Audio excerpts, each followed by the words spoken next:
Une première question au sujet du CHAN 2018. Comment vous jugez l'organisation? Écoutez, là on n'est pas à mi-parcours, il y a plus qu'à mi-parcours, parce qu'il y a 20 matchs qui se sont passés aujourd'hui. Et à mi-parcours, on est dans des moyennes assez intéressantes en termes de chiffres. Le plus important, c'est qu'on a réussi à relever un certain nombre de défis. Le premier défi, c'est le défi du public. On est aujourd'hui à peu près entre 16 et 17 000 personnes par match, pas par jour de match, mais par match. Ce qui est un très bon taux.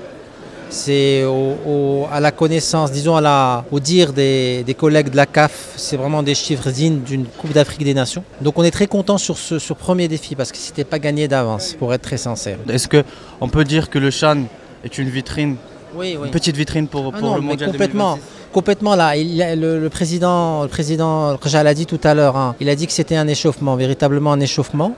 Moi je le considère en tant que tel, en tant que président délégué du comité d'organisation, c'est une grande responsabilité que je prends à bras le corps. Tout le comité en tout cas la prend à bras le corps par rapport à cette candidature. Si on apparaît dans une très bonne image, je pense que c'est un atout, ça va être véritablement un atout pour cette belle candidature pour l'organisation de la Coupe du Monde Maroc 2026.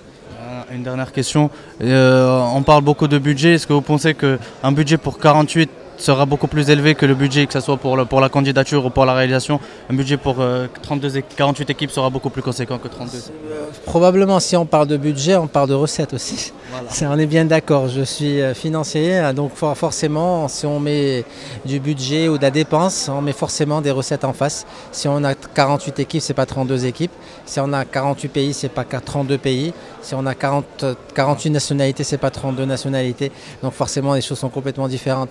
Sans rentrer dans les chiffres, en étant très logique, on est dans des choses assez intéressantes. C'est un véritable défi. Le Maroc est un pays défi et il faut qu'on prenne ce défi à bras le corps.